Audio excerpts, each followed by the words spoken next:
الحمد للہ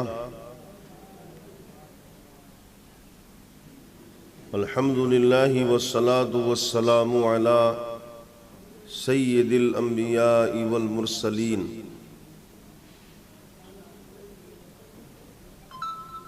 اما بعد قال اللہ تبارک و تعالی فی القرآن المجید والفرقان الحمید ولا تحسبن الذين قتلوا في سبيل الله أمواتا بل أحياء عند ربهم يرزقون صدق الله العظيم وصدق رسوله النبي الكريم الرؤوف الرحيم إن الله وملائكته يصلون على النبي يا أيها الذين آمنوا صلوا عليه وسلموا تسليما صلى الله على النبي الأمي وآله صلى الله عليه وآله وسلم صلاة وسلاما عليك يا سيدي يا رسول الله صلى الله تعالى عليك وسلم. محترم سامعین اور ناظرین، مسلسل ایک ہفتے سے زائد ہو چکا ہے وقت مقررہ پر اپنا کاروبار، ضروریات زندگی کو بالائے طاق رکھ کر، جیسا کہ معلومات ہو رہی ہے کہ کافی تعداد میں آپ لوگ سنتے ہیں اور اللہ اس کے رسول کی محبت میں اور اہل بیت کی محبت میں آپ لوگوں نے جو وقت نکالا ہے، امید رکھیں اللہ رب العزت اس کا اجر عظیم آپ کو یقینی طور پر عطا فرمائے گا. آج شب عاشوراء ہے، یعنی محرم الحرام کی 10ویں شب ہے آج، اور کل 10واں دن ہے، یوم عاشوراء ہے. اور جن مقاصد کو لے کر آپ سے گفتگو کی ہے اور مختلف موضوعات پر اور تاریخی واقعات پر آپ سے گفتگو کی ہے، اس موضوع کو لے کر جو موضوع خاص ہمارا تھا شہدائے کربلا کا، اس کے ارد گرد پھر دوسرے مضامین چلے ہیں، اور 2 دن سے خاص طور سے ہم واقعات کربلا پر ہی گفتگو کر رہے ہیں، اور اس کا جو تاریخی پس منظر ہے اس پر بھی گفتگو کی ہم نے، جو تاریخ اسلام میں ایک نیا باب کھلا اور جس کو ڈکٹیٹرشپ کہا جاتا ہے، اس کی بنیاد یزید نے رکھی، جس کا نتیجہ یہ ہوا کہ امت مسلمہ خلیفۃ المسلمین سے، خلافت راشدہ سے محروم ہو گئی. اور یہ خلافت راشدہ سے کب تک محرومی رہے گی؟ جب تک اللہ چاہے گا. لیکن یہ بھی یقین کامل ہے کہ ایک دن پھر آئے گا کہ یہ امت مسلمہ خلافت کے سایہ دار درخت کے نیچے پھر یکجا جمع ہوگی، اور اس کا کھویا ہوا وقار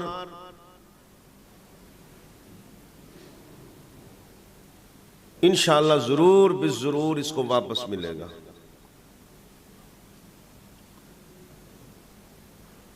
آج کیونکہ ہمارا موضوع جو ہے وہ خاص کر کے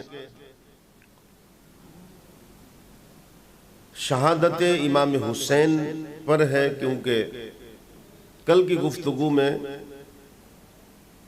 اہل بیت کے بہت سارے افراد شہید ہو چکے اور محبان اہل بیت میں سے بھی ہو گئے۔ اب جو بچے ہیں وہ صرف نواس رسول امام علی مقام یعنی سیدنا امام حسین رضی اللہ تعالی عنہ، اور آپ کے گھر میں سے، آپ کے اہل بیت میں سے مردوں میں امام زین العابدین ہیں جو بہت زیادہ علیل ہیں، اور نقاہت اور کمزوری اس درجے کی ہے کہ خود کھڑے بھی نہیں ہو سکتے۔ آئیے نواس رسول کی کچھ فضیلت پر ہم گفتگو کر لیں۔ بے شمار فضیلتیں ہیں، سب سے بڑی فضیلت تو یہی ہے کہ خود آپ حضور کے نواسے ہیں، اس سے بڑی فضیلت کیا ہو سکتی ہے؟ فاطمہ الزہرا رضی اللہ تعالیٰ عنہ کے بیٹے ہیں، حضرت علی المرتضیٰ رضی اللہ تعالیٰ عنہ کے لخت جگر ہیں آپ۔ یہ کوئی معمولی فضیلت نہیں ہے، لیکن اس کے باوجود پھر بھی آئیے چند باتیں ہم لوگ آپ کی شان کے متعلق کرتے ہیں۔ ولادت آپ کی ہوئی ہے 4 ہجری میں، اور اس سے اندازہ لگا لیں کہ آقا علیہ السلام نے فرمایا اس کو سیاہ ستہ کی کتب میں ملے گی آپ کو، یہ خاص طور سے سنن ترمذی میں یہ حدیث موجود ہے۔ حضور نے فرمایا حسین منی وانا من الحسین، فرمایا میں حسین سے ہوں اور حسین مجھ سے ہے۔ یہ ایک بہت لطیف نکتہ ہے، حسین منی، حسین مجھ سے ہے۔ بے شک نواسا نانا سے ہوتا ہے، پوتا دادا سے ہوتا ہے۔ اگر نانا نہیں ہوگا تو پھر نواسا کہاں سے ہوگا؟ دادا نہیں ہوگا تو پھر پوتا کہاں سے ہوگا؟ تو یہ بات بالکل سمجھ میں آ جاتی ہے کہ حسین منی، میرے آقا نے فرمایا لوگو حسین مجھ سے ہے، لیکن اس کے فوراً بعد فرمایا وَأَنَا مِنَّ الْحُسَيْنِ، اور میں حسین سے ہوں۔ اب یہاں سوال پیدا ہو گیا میرے آقا، نواسا تو نانا سے ہوتا ہے، پوتا تو دادا سے ہوتا ہے، بیٹا تو باپ سے ہوتا ہے، لیکن نانا نواسے سے ہو جائے، دادا پوتے سے ہو، باپ بیٹے سے ہو، یہ بات سمجھ میں نہیں آتی۔ آپ سے حسین ہے یہ بات سمجھ میں آتی ہے، لیکن آپ حسین سے ہیں یہ بات سمجھ میں نہیں آتی۔ یہی ایک نکتہ ہے، اسے سمجھنے کی ضرورت ہے۔ آقا نے فرمایا حسین منی، حسین مجھ سے ہے، حسین میں جو بھی کمالات ہیں وہ میرے کمالات کا آئینہ دار ہے۔ میں مصدر ہوں اور حسین اس کا مظہر ہے۔ میں مصدر ہوں اور حسین اس کا مظہر ہے۔ حسین کی جو سخاوت ہے وہ میری سخاوت کی آئینہ دار ہے۔ حسین کا جو صبر ہے وہ میرے صبر کا آئینہ دار ہے۔ حسین کی جو شجاعت ہے وہ میری شجاعت کا آئینہ دار ہے۔ حسین کو جو بھی کمال ملا، کمال سخاوت ہو، کمال صداقت ہو، کمال شجاعت ہو، یہ سارے کے سارے کمالات حسین کو جو ملے ہیں وہ مجھ سے ملے ہیں۔ حسین منی، حسین مجھ سے ہے۔ لیکن مجھ سے یہ پوچھنے والے میرے غلاموں کہ میں حسین سے ہوں، اس کا کیا مطلب ہے؟ تو فرمایا سنو، آقا علیہ السلام نے فرمایا سنو، میری بیٹی فاطمہ کی گود سے لے کر، میری بیٹی فاطمہ کی گود سے لے کر اور 10 محرم 61 ہجری میدان کربلا تک، یہ جو 56 برس کا حسین ہے، میری بیٹی فاطمہ کی گود سے لے کر اور 10 محرم 61 ہجری میدان کربلا تک حسین مجھ سے ہے۔ حسین کا جو بھی کمال ہے مجھ سے ہے۔ اور فرمایا 10 محرم 61 ہجری سے لے کر قیامت برپا ہونے تک میں حسین سے ہوں۔ مطلب 10 محرم 61 ہجری ماں کی گود سے لے کر حسین کو جو بھی ملا مجھ سے ملا، دین مجھ سے ملا، ایمان مجھ سے ملا، صداقت مجھ سے ملی، سخاوت مجھ سے ملی، شجاعت مجھ سے ملی، جو کچھ ملا حسین کو مجھ سے ملا۔ اور 10 محرم 61 ہجری سے لے کر قیامت برپا ہونے تک میری امت کو جو بھی ملے گا وہ حسین سے ملے گا، دین حسین سے ملے گا، ایمان حسین سے ملے گا، جو بھی ملے گا وہ حسین سے ملے گا۔ اس لیے مطلب سمجھ لو کہ 10 محرم 61 ہجری سے لے کر قیامت تک یہ جو دین ملا ہے یہ میرے حسین سے ملا ہے۔ اس لیے میں نے فرمایا وَأَنَا مِنَّ الْحُسَيْنِ۔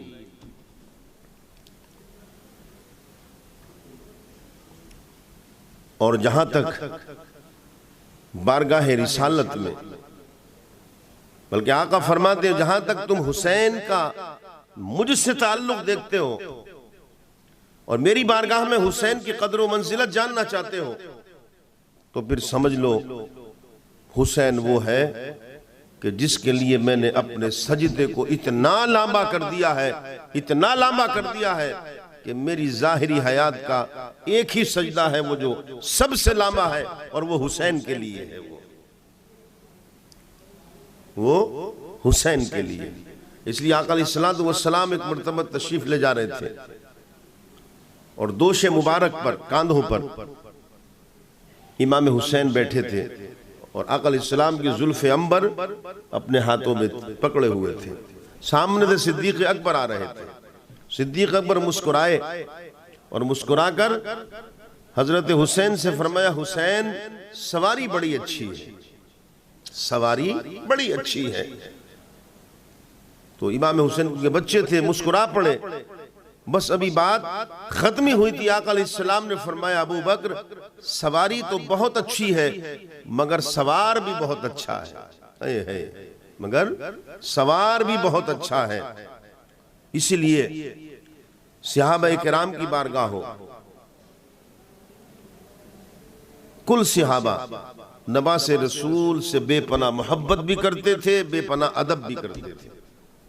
فاروق اعظم کتنے بڑے ہیں حسین سے، حضور کے وصال کے بعد، اور امام حسین بھی جو ہے وہ سمجھ لیے جوان ہی ہو گئے تھے، ایسے مان لیں آپ کا دور خلافت ہے، خطبہ دے رہے ہیں آپ، اور خطبہ جب دے رہے تھے تو اسی وقت عین خطبے کی وقت امام حسین آئے مسجد میں، کسی وجہ سے دیری ہو گئی اس دن، اسی وقت جب آئے تو جیسی آپ آئے تو فاروق اعظم نے خطبہ چھوڑ دیا، ممبر پر سے اتر آئے اور چل کر خود لوگوں کو ہٹاتے ہوئے آگے بڑھے اور امام حسین کا ہاتھ پکڑا اور لے گئے ممبر پر بٹھالا، پھر خطبہ شروع کیا۔ کسی نے خطبے کے بعد، نماز کے بعد پوچھ لیا تو آپ نے فرمایا تمہیں معلوم نہیں، یہ آنکھیں گواہ ہیں یہ آنکھیں گواہ دیکھ رہی تھیں، یہ کان بھی سن رہے تھے، میرے آقا خطبہ دے رہے تھے اور حسین آ گئے تھے تو میرے آقا نے خطبہ چھوڑا اور خطبہ چھوڑ کر حسین کو گود میں لے کر پہلے منبر پر بٹھالا، پھر خطبہ شروع کیا، ان سنت نبوی پر عمل کر رہا ہوں۔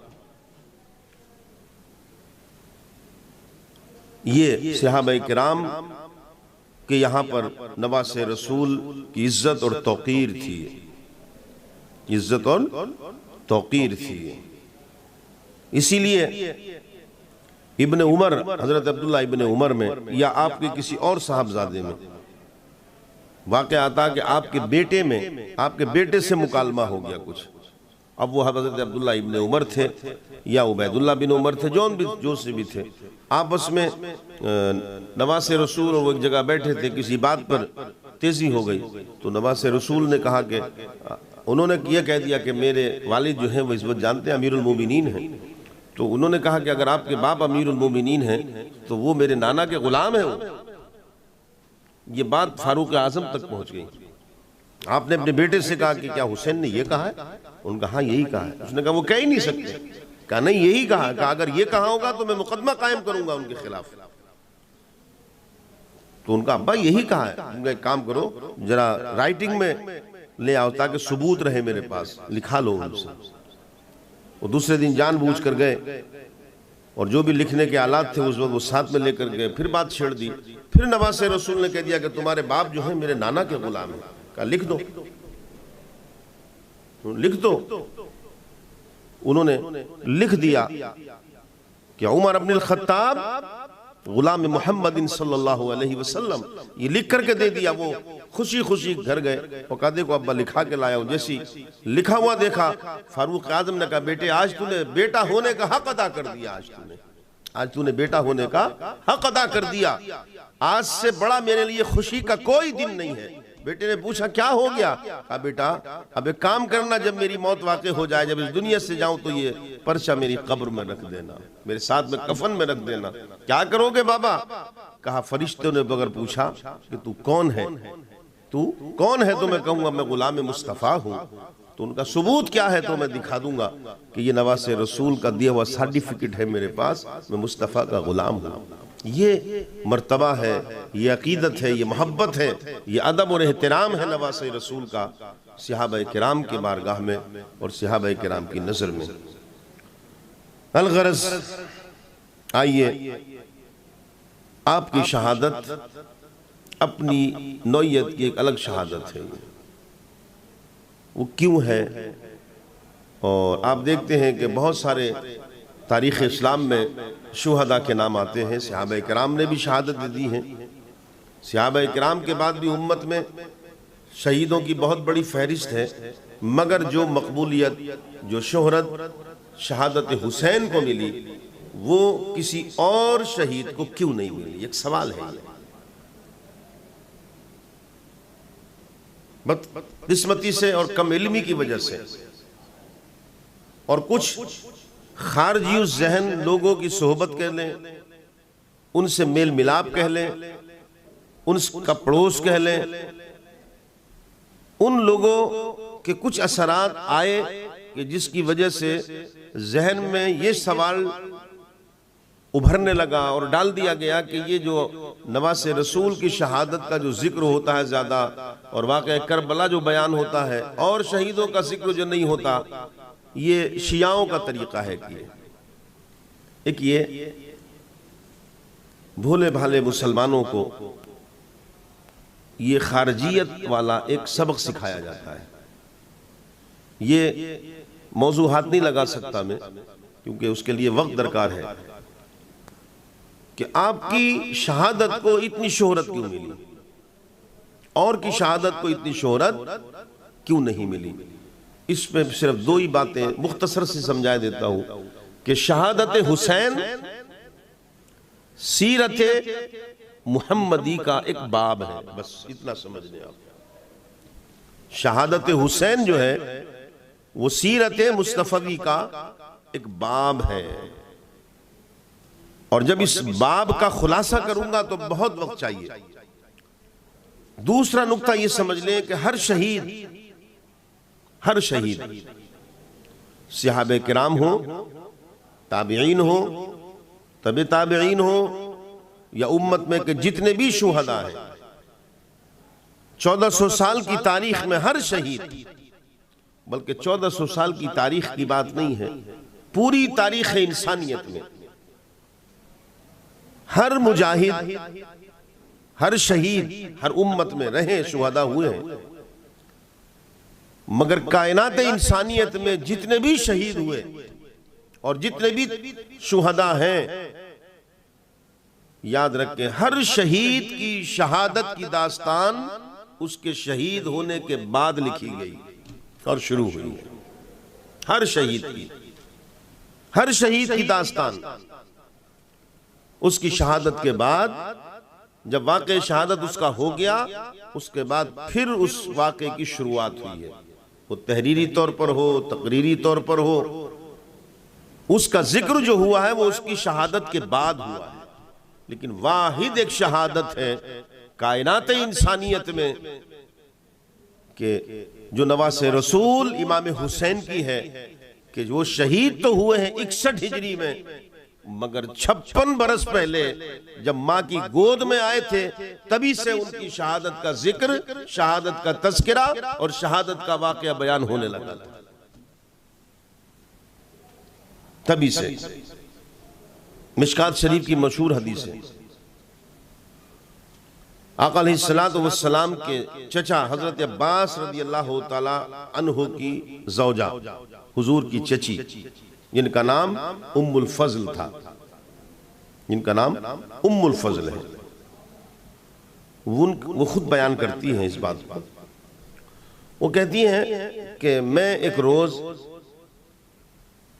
حسین میرے گود میں تھے، بلکہ پہلی مشکات کی ایک پہلی حدیث سن لیں، وہ کہتی ہیں کہ میں نے ایک دن خواب دیکھا، اور میں نے اس خواب کو دیکھ کر کے اتنی خوف زدہ ہو گئی، اتنا ڈر گئی میں کہ میری روتے روتے گزری، اور رات کا حصہ باقی تھا۔ میں نے سوچا جلدی سے رات کا حصہ پورا ہو کے دن نکلے اور میں حضور کی بارگاہ میں جا کر اس خواب کو بیان کروں، اور یہ جو پریشان کن خواب ہے اس کی کیا تعبیر ہے کم سے کم میں پوچھوں، اور حضور سے جا کر کے بیان کروں گی تو حضور کچھ نہ کچھ اس کا راستہ نکالیں گے اور مجھے تسلی اور تشفی فرمائیں گے۔ وہ کہتی دن نکلا تو میں حضور کی بارگاہ میں دوڑی ہوئی گئی، گھبرائی ہوئی تھی۔ آقا علیہ السلام نے فرمایا کیا ہو گیا؟ کہا یا رسول اللہ میں نے ایک بہت ڈراؤنا خواب دیکھا ہے، اور بہت ہی اس خواب کو دیکھ کر کے میں گھبرا گئی۔ حضور نے پوچھا کیا خواب دیکھا ہے؟ کہا میں نے خواب یہ دیکھا کہ آپ کے جسم اقدس کا ایک ٹکڑا، ایک گوشت کا ٹکڑا کاٹ کے میرے دامن میں ڈال دیا گیا۔ جب انہوں نے یہ کہا تو وہ کہتی ہیں کہ میری بات سن کے حضور مسکرا پڑے۔ میں نے کہا یا رسول اللہ میں تو بہت پریشان ہوں، اس کا مطلب کیا ہے، اس کی تعبیر کیا ہے؟ آقا علیہ السلام نے فرمایا مبارک ہو، بہت اچھا خواب ہے۔ تو میں نے پوچھا یا رسول اللہ کم سے کم اگر اچھا ہے تو بتا بھی دیں، اس کی تعبیر کیا؟ فرمایا ان قریب میری بیٹی فاطمہ کے گھر بیٹا پیدا ہوگا، اور جب وہ پیدا ہوگا تو وہ سب سے پہلے تمہاری گود میں دیا جائے گا۔ حضرت ام الفضل کہتی ہیں کہ چند دنوں کے بعد حسین پیدا ہوئے، اور پھر یہی ہوا کہ میری ہی گود میں دیا گیا۔ ایک تو یہ واقعہ ہے۔ دوسرے نے کہا کہ ایک دن حسین میری گود میں تھے، کیونکہ بچے ہیں، شیرخواری کا عالم ہے، حسین میری گود میں تھے، اتنے میں حضور تشریف لے آئے، اور آقا علیہ السلام جب تشریف لائے تو میں نے کہا یا رسول اللہ ذرا حسین کو تھوڑی دیر کے لیے آپ سنبھال لیں، میں ابھی آئی۔ حضور نے کہا اچھا لاؤ، حضور نے اپنی گود میں لے لیا۔ میں نے جیسی گود میں دیا حضور نے پیشانی چومی، حضور مسکرا رہے تھے، میں چلی گئی۔ تھوڑی دیر کے بعد جب میں آئی تو میں نے دیکھا کہ حضور کی آغوش میں حسین ہے، اور حضور کی چشمان مبارک برس رہی ہیں، اور حضور کے آنسو ٹپک ٹپک کر حضرت حسین کے چہرے پر اور جسم پر گر رہے ہیں۔ میں گھبرا گئی، میں نے کہا میرے آقا، میرے ماں باپ آپ پر قربان، رونے کی وجہ کیا ہے؟ آقا علیہ السلام نے فرمایا ام الفضل تم ادھر دے کر گئی، میں نے حسین کو پیار کرنا شروع کیا، ادھر میں بوسہ لے رہا تھا، ادھر جبریل آ گئے اور کہا یا رسول اللہ جس حسین کے گلے کا، جس حسین کی پیشانی کا آپ بوسہ لے رہے ہیں، ایک وقت آئے گا کہ آپ کے کلمہ پڑھنے والے، آپ کے امتی ہونے کا اعلان کرنے والے، اپنے آپ کو مسلمان کہنے والے اسی آپ کے حسین کے اسی گلے کو کاٹیں گے کہ جس گلے میں سب سے پہلے آپ کا لعاب دہن پہنچا ہے، اس کو شہید کریں گے۔ اور اے چچی، اے ام الفضل، یہ دیکھو یہ مٹی بھی ہے، جس جگہ میرا حسین شہید ہوگا اسی جگہ کی مٹی مجھے لا کر کے دی ہے۔ اور اس مٹی کو آقا علیہ السلام نے ام المومنین حضرت ام سلمہ رضی اللہ تعالیٰ عنہ کے حوالے کی اور فرمایا یاد رکھنا، دیکھتے رہنا، یہ مٹی جس دن سرخ ہو جائے سمجھ لینا میرا بیٹا حسین اس دن شہید ہو گیا۔ تو 56 برس پہلے داستان شہادت حسین بیان ہو رہی ہے، تاریخ انسانیت میں کسی کی نہیں ہوئی، اور پھر ایسے ہی ہوا۔ لہذا آقا علیہ السلام نے ایک اور حدیث سنے کہ آقا علیہ السلام اس کو بیان کیا شواہد النبوہ میں صفحہ نمبر 304 پہ، کہ آقا علیہ السلام کے صاحبزادے حضرت ابراہیم اور حضرت حسین یہ دونوں آپ کی آغوش میں تھے۔ حضرت جبریل آئے اور کہا یا رسول اللہ، اللہ رب العزت فرماتا ہے کہ دونوں کو ایک جگہ جمع ہم نہیں کریں گے، اختیار آپ کو دیتے ہیں، چاہے ابراہیم کو پسند کر لیں یا حسین کو پسند کر لیں، ایک دے دیں ایک لے لیں۔ آقا علیہ السلام نے فرمایا اگر حسین کو دے دیا، حسین چلا گیا تو غم علی کو بھی ہوگا، غم حسین فاطمہ کو ہوگا، غم مجھے ہوگا، 3 کو غم ہوں گے۔ اور ابراہیم اگر چلا گیا تو غم فاطمہ علی کو ہوگا تو مگر کم ہوگا۔ لہذا آپ نے حضرت جبریل سے کہا کہ مجھے حسین چاہیے، اور اس لیے آقا علیہ السلام جب امام حسین کو پیار کرتے تھے تو آپ فرماتے تھے بیٹا حسین، ہم نے تم پر اپنے بیٹے ابراہیم کو قربان کیا ہے۔ یہ امام حسین رضی اللہ تعالیٰ عنہ کی فضیلت ہے، یہ اندازہ لگا لیں اس سے آپ۔ اس لیے میں نے کہا کہ آپ کی شہادت اپنی نوعیت کی ایک الگ شہادت ہے۔ اس لیے ام المومنین حضرت عائشہ فرماتی ہیں کہ آقا علیہ السلام نے فرمایا میرا بیٹا حسین جہاں شہید ہوگا، جس جگہ شہید ہوگا اس جگہ کا نام طف ہے، طف، اور طف کو کربلا کہتے ہیں، وہاں شہید کیا جائے گا۔ طبرانی میں یہ حدیث موجود۔ حضرت علی رضی اللہ تعالیٰ عنہ جنگ صفین جو ہوئی، اور جب اس جنگ سے واپس آ رہے تھے تو ایک میدان میں آئے اور کسی سے پوچھا اس جگہ کا نام کیا ہے؟ کہا یہ جگہ طف کہلاتی ہے، طف کربلا کو کہتے ہیں۔ فرمایا اچھا یہ ہے وہ جگہ جہاں میرا بیٹا حسین شہید ہوگا، یہ ہے وہ جگہ جہاں ان کے کجاوے کھولے جائیں گے، جہاں اونٹ باندھے جائیں گے، جہاں خیمے لگیں گے، جہاں ان کو بھوکا اور پیاسا رہنا پڑے گا۔ فرمایا یہ ہے وہ جگہ جہاں میرا بیٹا حسین شہید ہوگا۔ اور اس کو خصائص الکبریٰ میں امام سیوطی نے لکھا ہے اس کو۔ اس کے بعد یاد رکھیں یہاں ایک سوال پیدا ہوتا ہے، اور وہ سوال یہ ہے کہ یہ ساری سب کچھ معلومات تھا، آقا کو بھی پتا تھا میرا بیٹا حسین شہید ہوگا، حضرت علی کو بھی معلوم تھا، فاطمہ کو بھی معلوم تھا، سب کو معلوم تھا کہ حسین شہید ہوگا، پھر سبب کیا تھا؟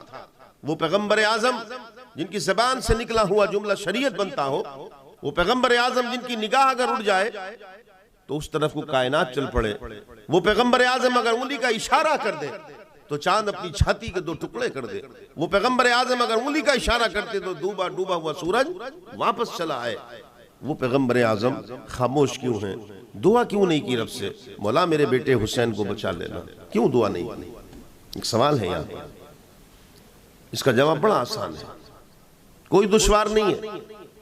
امتحان جب ہوتا ہے تو کوئی بھی باپ، آپ دنیاوی اعتبار سے لے لیں، کالجز میں امتحان چلتا ہو، یہاں تک کہ بچے کا نرسری سے جب امتحان شروع ہوتا ہے تو آپ جانتے ہیں بچہ چھوٹا ہوتا ہے، ابھی صحیح طریقے سے اس سے چلنا بھی نہیں آتا ہے۔ آج کل کے دور میں تو بڑی جلدی اسکولوں میں ایڈمیشن کرا دیا جاتا ہے، اور اس کا اتنا وزن خود کا نہیں ہوتا جتنی کہ بکس اس کے اوپر لاد دی جاتی ہیں۔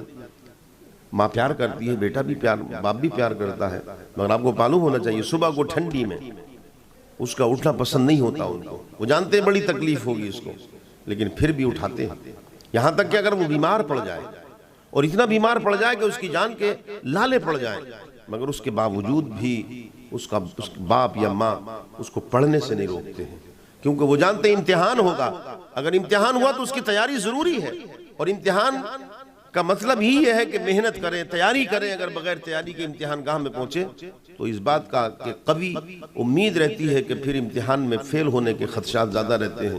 امتحان تھا حسین کا. میرے آقا جانتے تھے کہ امتحان ہوگا میدان کربلا میں. 72 یا 82 یہ نفوس ہوں گے، بچے، عورتیں، بیمار. ادھر ہزاروں کا لشکر ہوگا اور بات حق و باطل کا مارے کا ہوگا. ایک طرف میرا دیا ہوا دین ہوگا، اس کی حفاظت ہوگی، ایک طرف جاویرانہ رویہ ہوگا. بہت سخت امتحان ہوگا.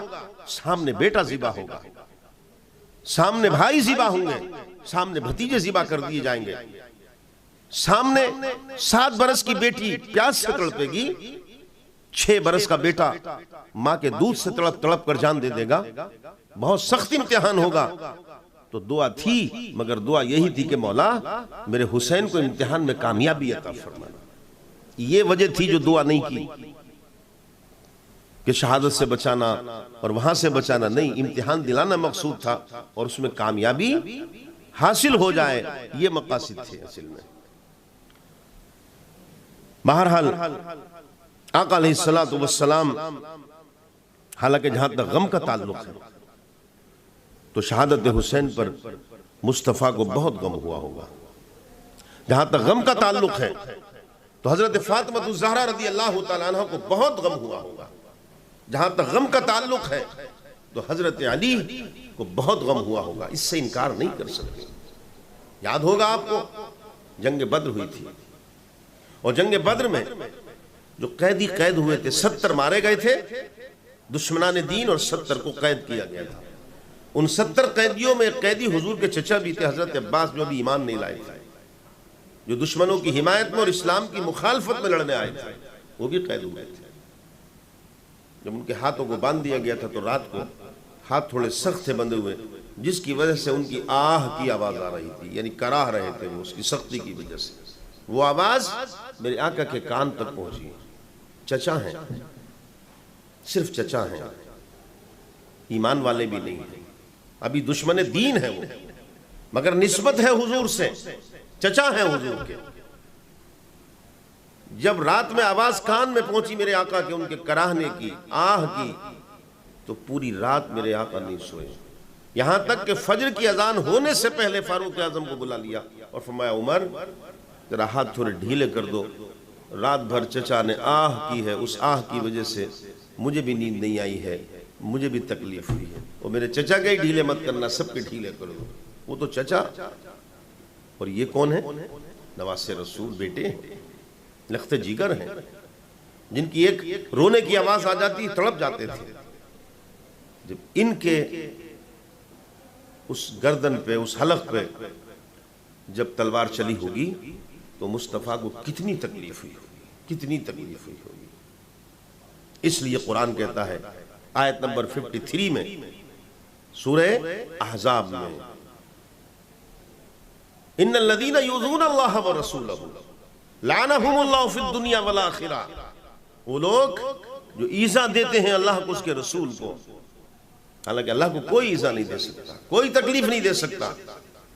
جو ایذا دیتے ہیں اللہ اس کے رسول کو، وہ لوگ ہیں جن پر لعنت ہے دنیا کے اندر بھی اور آخرت کے اندر. آخرت میں بھی لعنت ہے، دنیا میں بھی لعنت ہے. ایسے لوگوں پر تکلیف بہت ہوئی ہے. آقا علیہ السلام کی تکلیف کا اندازہ اس سے لگا لیں کہ 10 محرم ہے جو کل تاریخ آنے والی ہے. اور دیکھیے کل بھی جمعے کا ہی دن ہے، وہ بھی جمعے کا ہی دن تھا، کل بھی جمعے کا ہی دن ہے. تو حضرت ام سلمہ رضی اللہ تعالیٰ عنہ جن کو مٹی دی تھی رکھنے کے لیے، وہ کہتی ہیں کہ میں ظہر کے وقت جو ہے وہ قیلولے کی شکل میں لیٹ گئی اور میری آنکھیں بند ہو گئی، نیند سی آ گئی. میں نے دیکھا آقا علیہ السلام تشریف لائے، ہاتھ میں بوٹل ہے، اس میں خون ہے، اس میں زلف عنبر گرد و آلود ہے اور چشمان مبارک برس رہے ہیں. میں نے کہا میرے ماں باپ آپ پر قربان، آقا کیا ہو گیا آپ کو؟ فرمایا ام سلمہ میرا بیٹا حسین شہید کر دیا گیا، میدان کربلا سے آ رہا ہوں اور ان شہداء کا خون اس بوٹل میں جمع کر کے لا رہا ہوں. موقع ملتا ہے منافق کو. دیکھیے اگر آپ سے کوئی محبت کرے گا تو آپ کی ہر بات اچھی لگے گی اسے، آپ کی ہر بات اچھی لگے گی اسے، اور وہ اچھائی نکالے گا آپ میں سے. وہ نکال لے گا اچھائی. اگر آپ کو سے کوئی نفرت کرے گا تو آپ کی اچھائی بھی اس کو برائی لگے گی، وہ اچھائی میں سے برائی نکال لے گا، اچھائی میں سے برائی نکال لے گا. مثال دیتے نا، قرآن صاحب ایک ہے، بے شک پوری دنیا میں جو بنا میں مسلمان ہیں، جتنے مسلمان ہیں سب اسی قرآن کو پڑھتے ہیں. کسی کا قرآن الگ تو ہے نہیں. شیعوں کا بھی یہی ہے، وہابیوں کا بھی یہی ہے، دیوبندیوں کا بھی یہی ہے، سلفیوں کا بھی یہی ہے، اہل سنت کا بھی یہی ہے. سب کا یہی قرآن ہے، 6666 آیات. پھر کیا بات ہے؟ وہ کہتے ہیں وہ بھی قرآن سے بتاتے ہیں، آپ بھی قرآن سے بتاتے ہیں. تو میں ایک آپ کو بڑی آسان سی مثال دے دوں. آپ کو تو زمانہ ترقی کر گیا اور لگ بھگ 30-35 سال میں تو پورا نظام بدل گیا ہے دنیا کا. لیکن ہم نے اپنے بچپن میں دیکھتے تھے، جب جون کا مہینہ آتا تھا، مئی کا، اور مئی کا مہینہ، کیونکہ جون میں برسات لگتی تھی، تو گاؤں میں مٹی کے گھر ہوا کرتے تھے اکثر و بیشتر، اور اس کی جو چھت ہوتی تھی وہ چھپر کہلاتے تھے. تو ہر سال مٹی لگتی تھی، کیونکہ بارش کی وجہ سے مٹی دھل جاتی تھی. تو گیہوں کا جو بھوسا ہوتا ہے اس کو ملا کر کے مٹی لگاتے تھے، تو تالاب میں سے مٹی نکالی جاتی تھی. غوطہ مارتے تھے، اور غوطہ مار کے اندر سے چکنی مٹی لاتے تھے نکال کے، جو مضبوط کہلاتی ہے. پانی ہے، پانی ہے. نیت کیا ہے؟ مٹی کی نیت کیا کی ہے؟ مٹی کی نیت کی ہے، تو مٹی لایا نکال کے. لیکن سمندر میں بھی پانی ہے، وہی پانی اس تالاب میں ہے، وہی پانی اس سمندر میں ہے، پانی سیم ہے. مگر یہاں جب غوطہ خور غوطہ مارتا ہے تو اس کی نیت موتی کی ہوتی ہے. جب وہ پانی کے اندر غوطہ مار کے پہنچتا ہے تو اسے اللہ موتی دیتا ہے، اور اس تالاب میں جب غوطہ مار کے نیچے پہنچتا ہے تو کیونکہ مٹی کی نیت سے پہنچتا تو اس سے رب اس کے ہاتھ میں مٹی دے دیتا ہے. پانی ایک ہی ہے. تو یاد رکھیں، قرآن ہو حدیث ہو، یہ ایک ہی ہے. مگر جسے مصطفیٰ سے محبت ہے، جسے اہل بیت سے محبت ہے، جب وہ مصطفیٰ کی محبت میں قرآن میں غوطہ لگاتا ہے تو رب مصطفیٰ کی عظمت، مصطفیٰ کا احترام، مصطفیٰ کی محبت اس کے دل و دماغ میں ڈال دیتا ہے. اور جسے مصطفیٰ سے کجی ہے، جس کے دل میں روگ ہے، جس کے دل میں بیماری ہے منافقت کی، وہ بھی قرآن پڑھتا ہے. جب وہ قرآن میں غوطہ مارتا ہے تو اس کی جو نیت ہوتی ہے اس کو رب دے دیتا ہے، اس کو رب دے دیتا ہے. جب آقا علیہ السلام نے فرمایا کہ یہ بوٹل میں خون ہے، تو جو محبان اہل بیت ہیں، جو مصطفیٰ کے غلام ہیں، ان کے ذہن میں کوئی سوال نہیں.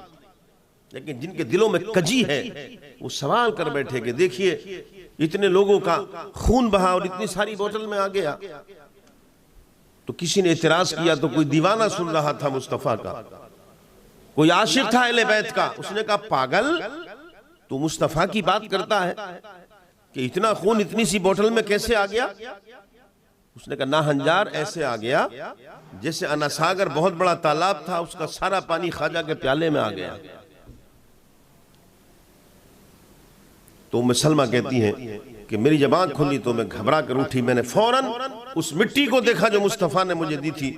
میں نے دیکھا تو وہ خون بن چکی تھی، وہ خون بن چکی تھی. یہ آقا علیہ السلام کے غم کا عالم ہے. کوفے کی ایک عورت اسی رات، یہ جو رات ہے آج شب عاشورہ ہے، اسی رات کو خواب دیکھتی ہے.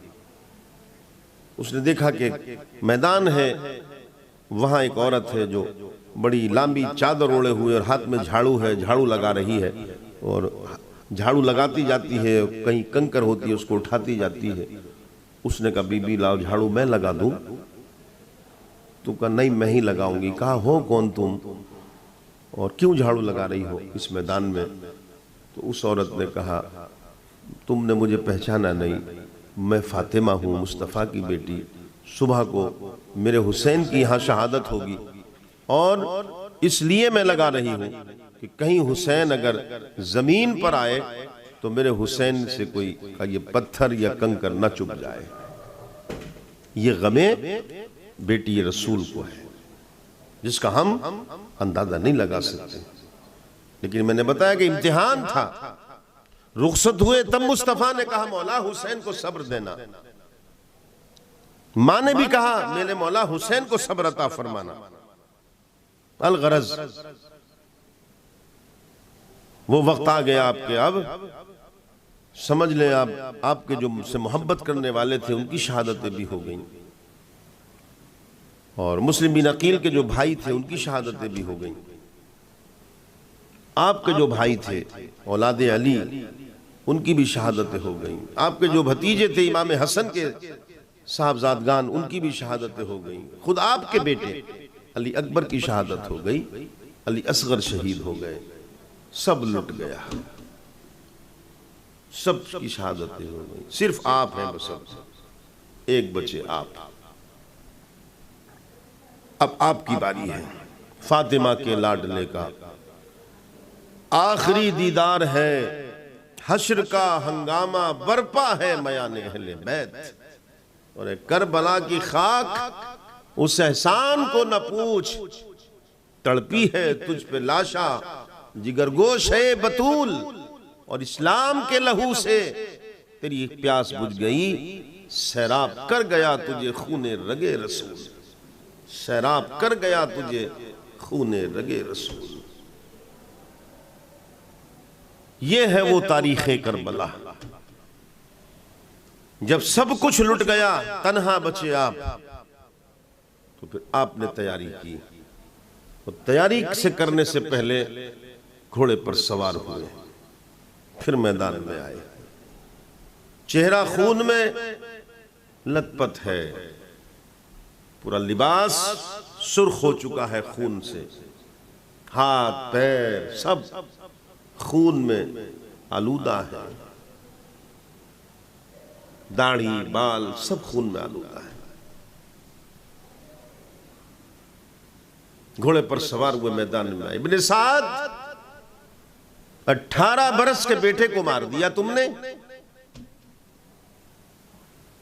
میرے بھائی کا ڈپلیکیٹ تھا قاسم، اسے بھی شہید کر دیا. 4 بیٹے شہید کیے بھائی کے، میرے دودھ پیتے بیٹے علی اصغر تک کو نہیں چھوڑا تم نے. تم نے عباس علمبردار میرے بھائی کو شہید کر دیا، عمر کو شہید کر دیا، عثمان کو شہید کر دیا.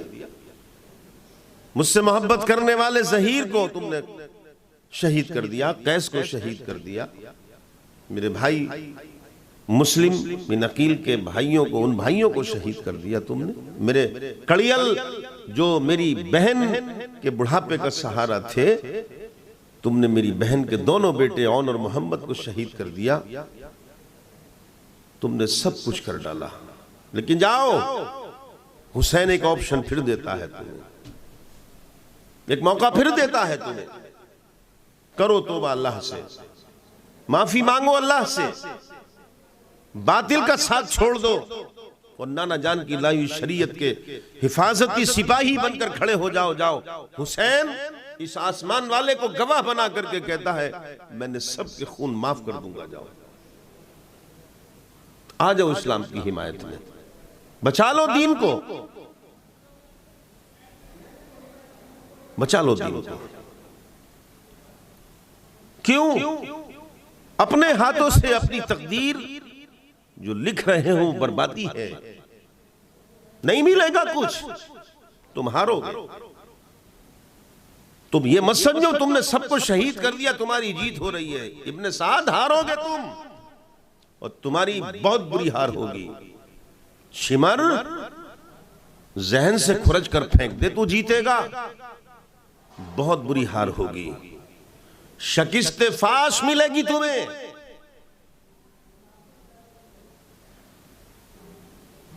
تمہیں بھی شکست فاش ہوگی، ابن زیاد کو بھی ہوگی، یزید کو بھی ہوگی. کوئی نہیں جیتے گا ذرہ برابر بھی جس کا میری شہادت میں، میرے بچوں کی شہادت میں ہاتھ ہوگا. سب کے سب ہاریں گے، جیتو گے نہیں. نواسا ہوں مصطفیٰ کا، لخت جگر ہوں فاطمہ کا، حضرت علی کا بیٹا ہوں. کیا کیا بتاؤں تمہیں؟ کیا نہیں جانتے تم مجھے؟ جب اس دنیا سے آخری سانس لوگے ابن سعد، ساری حکومت یہیں رہے گی۔ جب موت کا پنجہ جس دن رکھ گیا آن کر، تو تیر کمان چلا نہیں سکو گے۔ بیٹا، باپ، دوست، یار، ملنے والے سب تماشائی بنے کھڑے رہیں گے، اور جب اس دنیا سے جاؤ گے تو پھر حساب دینا پڑے گا تمہیں۔ اور اس حساب کے رجسٹر میں سب سے سخت حساب جو ہوگا وہ حسین کا ہوگا تم سے۔ لیکن دنیا کا لالچ برا ہے، اس کے جال میں پھنسنے والا۔ دنیا بڑی مکار ہے، اس پر خدا کی مار ہے۔ اس کا جو عاشق زار ہے وہ بے حیا بد کردار ہے۔ بہت خطرناک چیز ہے۔ کوئی ٹس سے مس نہیں ہوا، گھوڑا دوڑایا اور خیمے کی طرف آئے، گھوڑے سے اترے، اندر گئے۔ حضرت سکینہ ہیں، بہن زینب ہیں، حضرت علی اصغر کی والدہ ہیں، شہر بانو ہیں، امام زین العابدین ہیں۔ لڑکھڑا کر اٹھتے، بابا ہم بھی جائیں گے۔ کہا نہیں بیٹا، تجھ سے حسینی نسل چلے گی، حسینی سید بنیں گے تجھ سے، تو نہیں مت جا۔ اور پھر بیٹا تو اگر چلا گیا اور تو بھی شہید ہو گیا تو پھر یہ قافلے والوں کے ساتھ، اس بہن کے ساتھ، ماں کے ساتھ، پھوپھی کے ساتھ، نانا جان کے پاس واپس کون لے کر کے جائے گا ان کو؟ تجھے تو جانا ہے اور نانا جان کو جا کر کے سلام کہنا ہے، تجھے جانا ہے۔ الغرض یہ ہے کہ پھر آپ نے بکسا کھولا اور آقا علیہ السلام کا امامہ نکالا، اپنے والد محترم حضرت علی رضی اللہ تعالیٰ عنہ کی تلوار نکالی، حضرت حمزہ کا نیزہ نکالا، تیار ہوئے اور تیار ہو کر خیمے کے باہر آئے اور پھر اندر گئے اور اہل بیت کو نصیحت کی، آپ نے سمجھایا۔ حضرت سکینہ سے پیار کیا، 7 برس کی بیٹی، 7 برس کی کیا عمر ہوتی ہے، ننھا سا پھول ہے۔ حضرت زینب سے فرمایا، بہن میری سکینہ کا خیال رکھنا، میری سکینہ کا خیال رکھنا۔ امام زین العابدین کو گلے لگایا اور کہا، بیٹا نانا جان سے کہنا جا کر حسین نے امتحان گاہ میں کوئی اپنی طرف سے کوئی کمی نہیں کی ہے امتحان دینے میں۔ لاشیں اٹھائی ہیں آپ کے حسین نے، بیٹے کی بھی اٹھائی، بھائیوں کے بھی اٹھائی، بھتیجوں کی، بھانجوں کی بھی لاشیں اٹھائی ہیں، مگر آہ نہیں آئی، سسکی نہیں آئی۔ گلہ نہیں کیا ہے مولا سے، میں نے گلہ نہیں کیا ہے۔ آپ کے حسین نے صبر کا دامن نہیں چھوڑا ہے، نصیحت کی، سمجھایا، باہر نکل کر آئے، باہر نکل کر آئے، گھوڑے پر سوار ہوئے، پھر اترے، پھر حضرت سکینہ کو سینے سے لگایا۔ جانتے ہیں آپ، حضرت موسیٰ نے پوچھا تھا رب سے، یہ مولا جب تو اپنے بندوں سے خوش ہوتا ہے، جب اپنے بندوں سے خوش ہوتا ہے تو اس وقت کیا کرتا ہے؟ تو رب نے فرمایا تھا، موسیٰ جب میں اپنے بندوں سے خوش ہوتا ہوں نا، جب میں اپنے بندوں سے خوش ہوتا ہوں تو پھر باران رحمت عطا کرتا ہوں، رحمت کی بارش برساتا ہوں۔ پھر پوچھا، مولا اور خوش ہوتا ہے اپنے کسی بندے سے، اور خوش ہوتا ہے تو کیا کرتا ہے؟ تو فرمایا جب میں اپنے کسی بندے سے اور خوش ہوتا ہوں، اس سے زیادہ جب خوش ہوتا ہوں تو میں اس کے گھر میں مہمان بھیجتا ہوں۔ پھر حضرت موسیٰ نے پوچھا، مولا جب تو اور زیادہ خوش ہوتا ہے، سب سے زیادہ خوش ہوتا ہے اپنے کسی بندے سے تو کیا کرتا ہے؟ تو رب فرماتا ہے جب میں اپنے بندے سے کسی سے جب زیادہ ہی خوش ہوتا ہوں تو اس کو بیٹی دیتا ہوں، میں اس کو بیٹی دیتا ہوں۔ حضرت سکینہ بیٹی ہیں امام حسین کی، اسی لیے تو میرے آقا نے فرمایا، فاطمہ میرے دل کا ٹکڑا ہے، میرے دل کا ٹکڑا ہے فاطمہ۔ آج تو ہر شخص اپنی بیٹی سے پیار کرتا ہے، ہر بھائی اپنی بہن کا نام عزت سے لیتا ہے اور سینہ تان کر کہتا میری بہن ہے. 1400 سال پہلے چلو پیچھے، جو بیٹی کہنے کے لیے اب کہنے والا اگر کوئی بیٹی کہہ دیا کرتا تھا تو معاشرے میں سب سے ذلیل تھا. وہ بہن کو بہن کہتا نہیں تھا، سب سے زیادہ ذلیل مانا جاتا تھا، اس لیے اپنے ہاتھوں سے دبا دیا کرتے تھے. ایسے معاشرے میں، ایسے ماحول میں میرے آقا نے فرمایا تھا فاطمہ میرے دل کا ٹکڑا ہے، حصہ ہے میرا. بہرحال آپ نے پھر سینے سے لگایا، پھر چلے گھوڑے پر سوار ہوئے. جب گھوڑے پر سوار ہوئے تو حضرت زینب نے کہا بھائی ہمارے گھر کی ریت رہی ہے، دستور رہا ہے کہ جب ہمارے والد میدان جہاد میں جاتے تھے تو ان کی گھوڑے کی لگام پکڑ کر کچھ دور تک ہمارے بھائی حسن چھوڑ کر آتے تھے.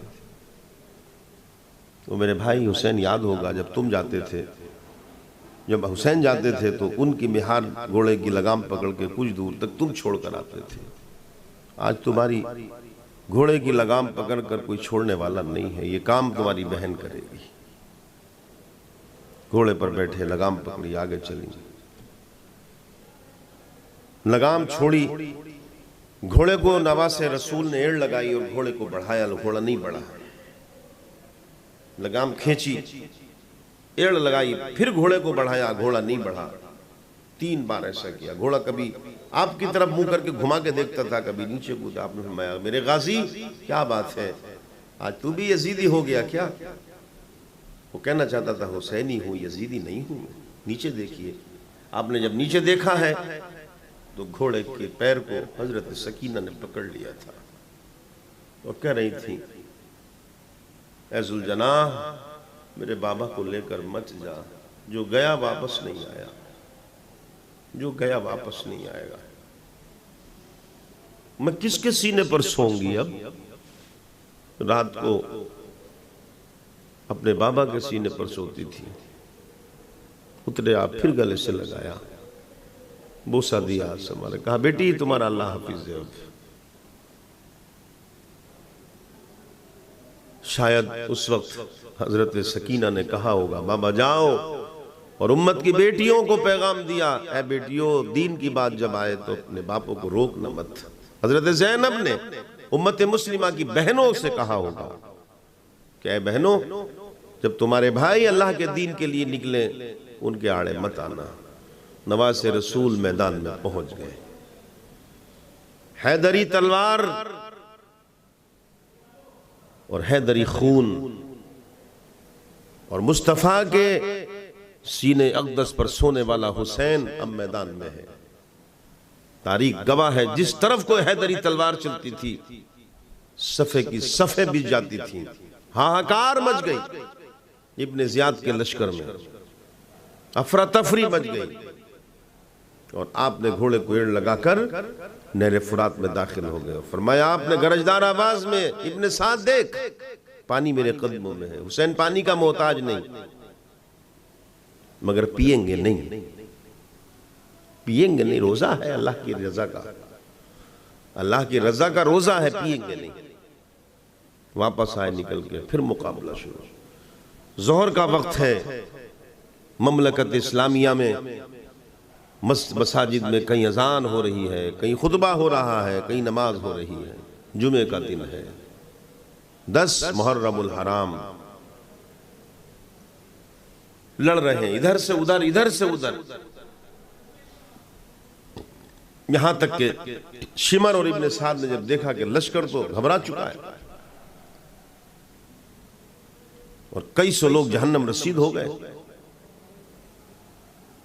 پورے کا پورا لشکر مارا جائے گا، کیا کیا جائے؟ توڑ دیے اصول جنگ کے، ضابطۂ جنگ کی پامالی کر ڈالی. وہ جو جنگ کے اصول تھے اپنے پیروں کے تلے رون ڈالے، اور جو اصول یہ تھے کہ میدان جنگ میں ایک پہ ایک لڑتا ہے. اور یہ تو عربوں کا دستور ہی تھا، لیکن سارے دستور بالائے طاق رکھ دیے اٹھا کر.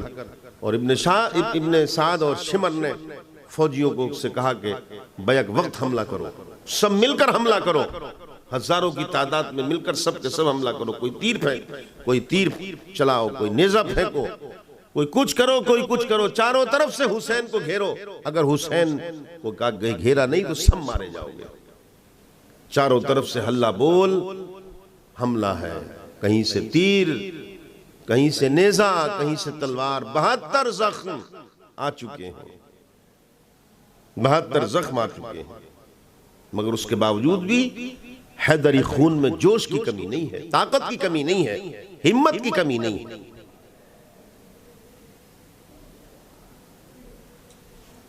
بلا تشبیہ و تمثیل، میرا اپنا وجدان کہتا ہے، سمجھ میں آئے بات اچھی لگے لے لیں، نہیں لگے واپس دے دیں، ہم کوشش کریں گے کسی اور کو دے دیں گے، لیکن اس پر کرکر نہ کریں، یہ تو سودا ہے، آپ کو اچھی لگے آپ لے لیں، اور اچھی نہ لگے تو واپس دے دیں، اپنا وجدان ہے ہمارا، بلا تشبیہ و تمثیل۔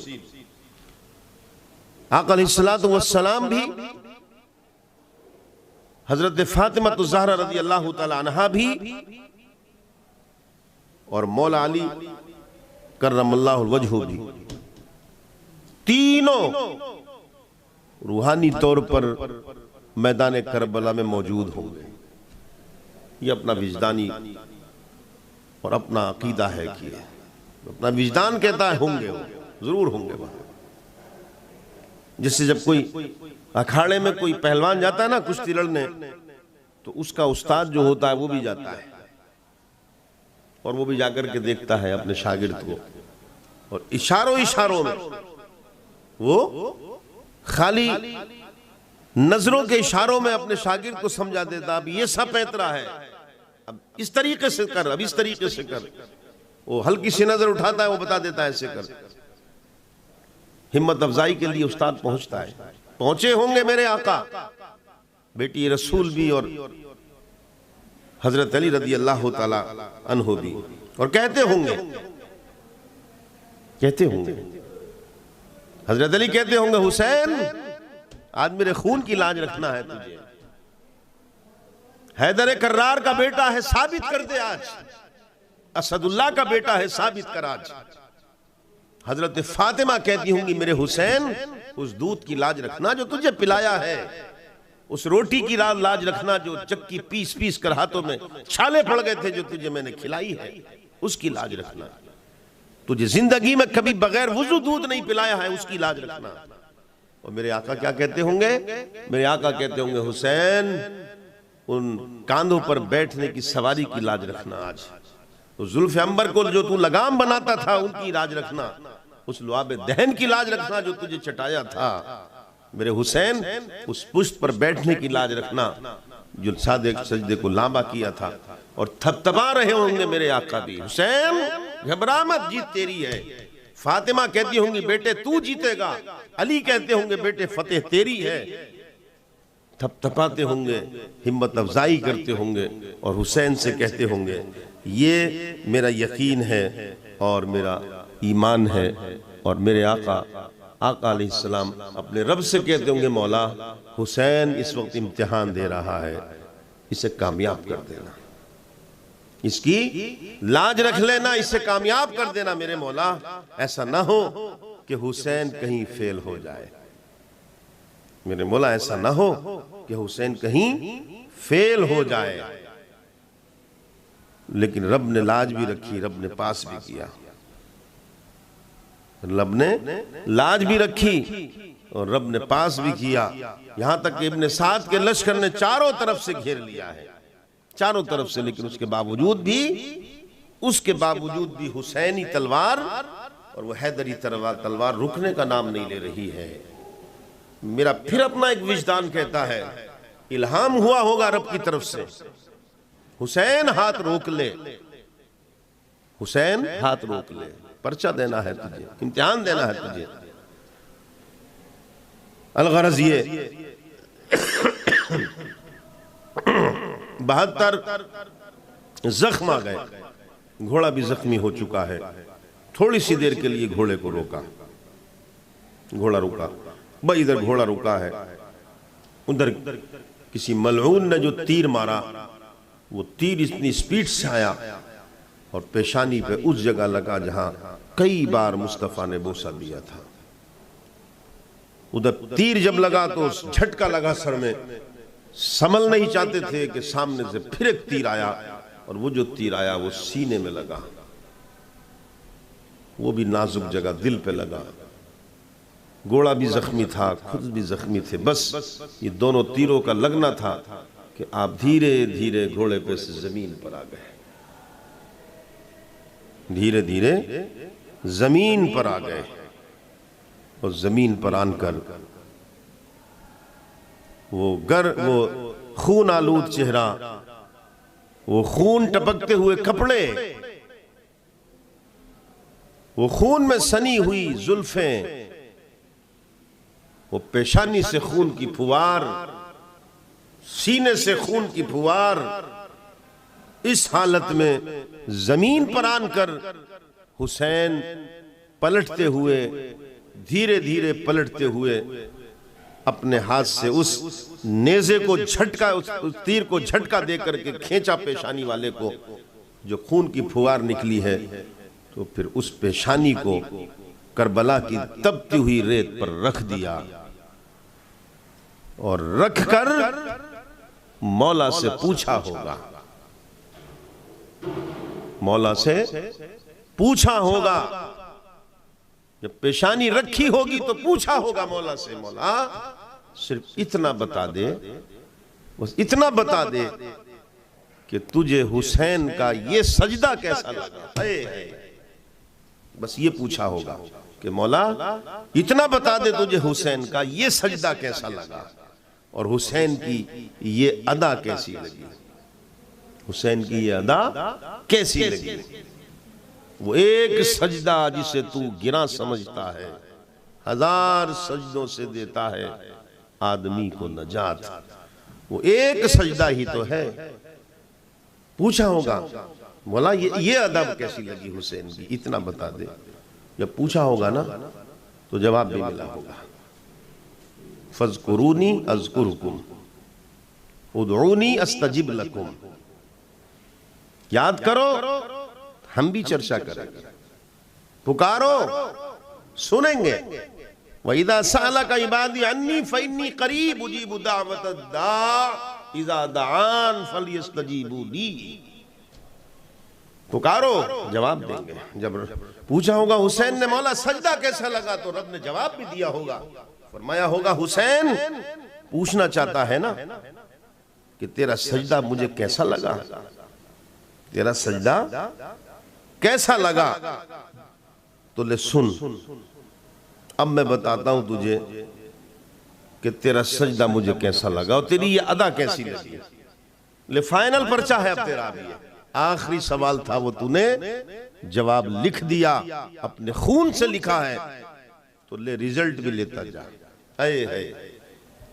اب چھوڑ کل کو مہینے کے بعد ریزلٹ آؤٹ ہوگا، لے ابھی لیتا جا ریزلٹ لیتا جا، اور اے حسین تو بھی لیتا جا اور پوری دنیا کو بھی بتاتا جا، اور رب نے فرمایا ہوگا میرے محبوب آپ کے حسین کا جو ریزلٹ ہے وہ ہم دے رہے ہیں، کتنے نمبروں سے پاس ہوا ہے، نمبر اگر بتائیں تو نمبر تو 100 کے 100 لے گیا حسین، نمبر تو 100 کے 100 لے گیا حسین،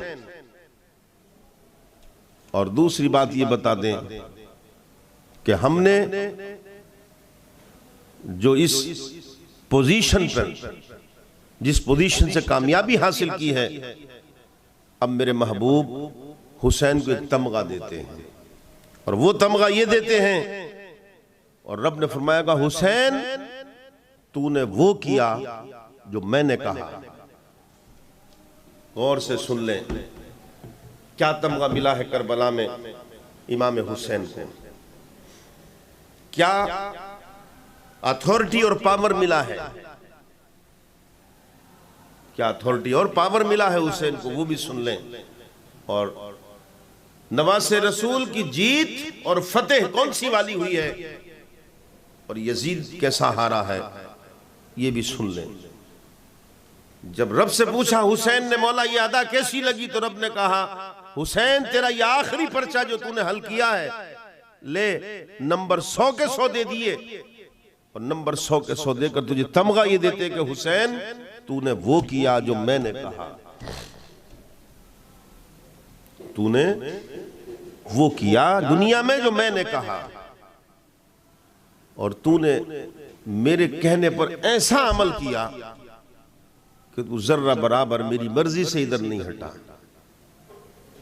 میری رضا کے لیے تو نے بچے قربان کر دیے، میری رضا کے لیے بھوکا رہا، میری رضا کے لیے پیاسا رہا، میری رضا کے لیے گھر بار چھوڑا، میری رضا کے لیے سب کچھ کر دیا تو نے حسین، یہاں تک کہ اپنی گردن بھی کٹا دی، لے دنیا میں تو نے وہ کیا جو میں نے کہا، مگر اے حسین لے قسم ہے مجھے اپنی عزت کی،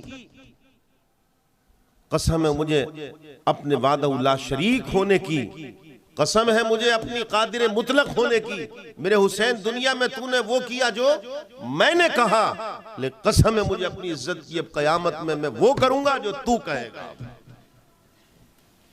جو تو کہے گا وہ کروں گا، جسے تو جنت کہے گا اسے جنت دے دوں گا،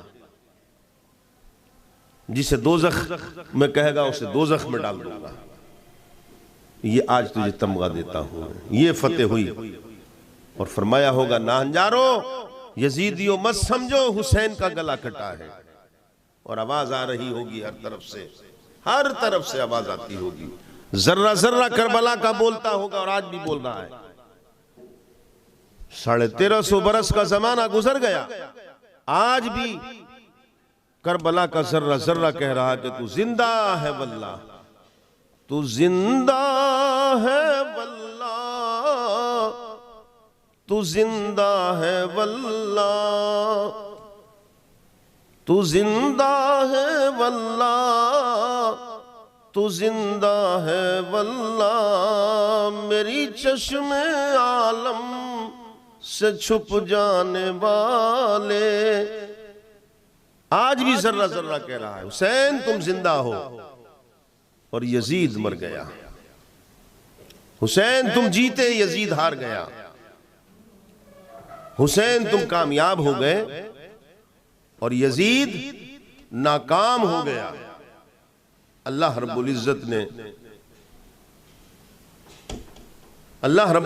نے یہ تمغہ دیا امام حسین کو، اللہ رب العزت نے یہ صلہ دیا امام حسین کو کہ ان کو فتح مبین دی اور یزید کو ذلت اور رسوائی دی اس کے حصے۔ الغرض آپ لہو لہان ہیں، قریب میں بدبخت لعین شمر آتا، پوچھتا حسین کیا حال ہے؟ آپ نے الحمدللہ اللہ کا کرم ہے، تو بتا تیرا کیا حال ہے؟ آپ نے پوچھا شمر ایک بات بتا آج دن کون سا ہے؟ کہا جمعہ۔ کہا آج مسجدوں میں کیا ہوتا ہوگا؟ کہا خطبہ۔ کہا خطبہ کسے کہتے ہیں؟ کہ اللہ کی حمد و ثنا اور مصطفیٰ پر درود۔ پوچھا مصطفیٰ پر درود جب پڑھی جاتی ہوگی تو اتنا بتا دے مصطفیٰ کون ہے اور میں مصطفیٰ کا کون ہوں۔ اس نے گردن جھکائی، نواز رسول نے کہا شمر حسین جیت گیا، حسین جیت گیا۔ اسی اسنا میں ایک بدبخت، ایک ملعون، ایک جہنمی آگے بڑھتا ہے، کہیں خولی بن یزید کا نام بھی آتا ہے اور بھی نام، جو بھی تھا لعین، وہ آگے بڑھا، دونوں ہاتھوں سے تلوار اٹھائی اور نواز رسول کے سر اقدس یعنی گردن پر ماری، وہ گلا تن سے جدا ہو گیا کہ جس گلے سے اس کی نالی سے لعاب دہن پہنچا تھا مصطفیٰ کا۔ انا للہ و انا الیہ راجعون۔ نواز رسول کی شہادت ہو گئی۔ اللہ اکبر۔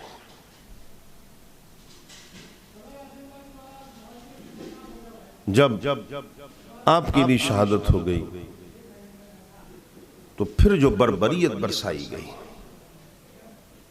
وہ بیان سے باہر ہے۔ یزیدی لشکر نعرے لگانے لگا اور گھوڑوں پر چڑھ کر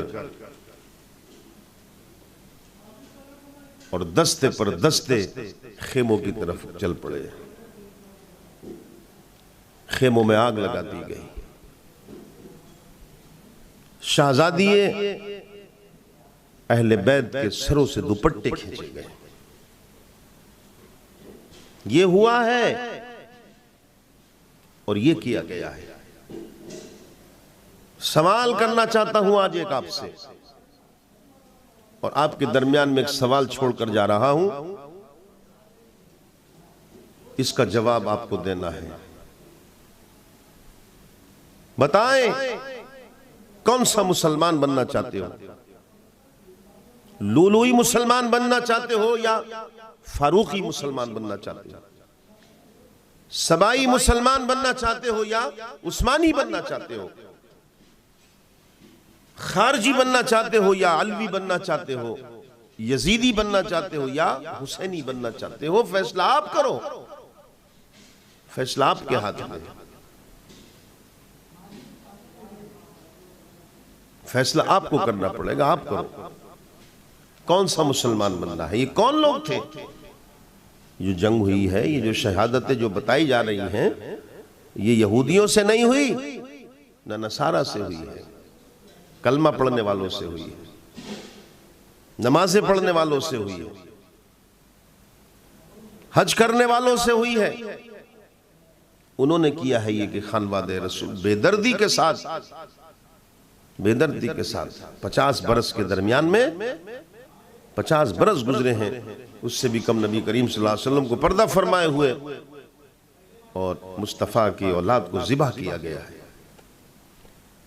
اس لیے فیصلہ آپ کرو کون سا مسلمان بننا چاہتے ہیں. خیموں کو جلا دیا گیا، گھوڑے دوڑائے گئے، رات ہو گئی، کھلے آسمان کے نیچے خانواد رسول بچے اور عورتیں پڑی ہیں، اور شہداء کربلا کی لاشیں پڑی ہیں. وہاں پر نماز جنازہ بھی ہو رہی ہے، کھانے بھی بن رہے ہیں. صبح ہوئی ہے، صبح ہونے کے بعد ان کو قید کیا گیا، زنجیریں پہنائی گئی لوہے کی. اونٹ کی ننگی پیٹھ پر حضرت زین العابدین بیمار کو بٹھانا گیا، ہاتھ پیروں میں زنجیریں ہیں. اونٹ کی ننگی پیٹھ پر اس شہزادی کو بٹھالا گیا کہ جن کو حضرت زینب کہا جاتا ہے. اس 7 برس کی بچی کے منہ پر تماچے مارے گئے. پھر یزیدیوں کی وکالت کرتے ہو. بدبخت ہیں یہ، بدبخت ہیں یہ. ان سے، ان کے درمیان میں یہ لوگ کہ جو یزید کی وکالت کرتے ہیں، یاد رکھنا نصیحت ہے میری کام آئے گی. جو یزید کی وکالت کرتے ہیں، ایسے لوگوں کی صحبت تمہارے ایمان کو بھی برباد کر دے گی، تمہاری آخرت کو بھی برباد کر دے گی. نمازوں پہ مت جانا ان کے، قرآن پڑھنے پر بھی مت جانا. بخاری اور مسلم میں حدیثیں بھری پڑی ہیں ایسے لوگوں کی جو میرے عاشق آقا نے پیشن گوئی کی تھی. لہذا دن چڑھایا، صبح کو بٹھالا گیا اونٹ پر، نواز رسول کا سر اقدس نیزے پر، اور کوفہ کی طرف روانہ ہو گیا جلوس. جیت کر آئے ہیں، فتح ہوئی ہے، ہماری فتح ہو گئی.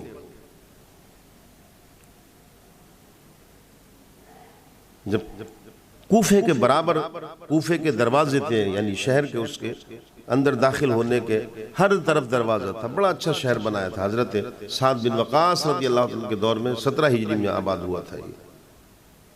تو اس کے دروازے پر جب داخل ہوئی، پورا دن گزار دیا جلوس میں سے. کربلا سے کوفہ کوئی زیادہ دور نہیں ہے، لیکن سمجھ لیجئے جشن منانے میں پورا دن گزار دیا.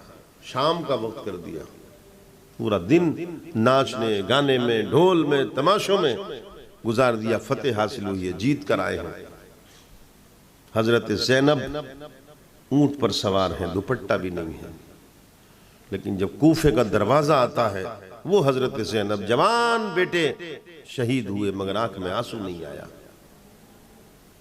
بھائی شہید ہو گئے، آنکھ میں آنسو نہیں آیا. جن کا پائے استقلال فولادی، جن کا عزم فولادی، جن کا حوصلہ فولادی، مگر جس وقت کوفے کا دروازہ آیا ہے تو پھر چیخ نکل گئی حضرت زینب کی اور کہنے لگی ہاں بابا اپنی بیٹی کی خبر گیری کیجئے. وہ جانتے ہیں کیوں؟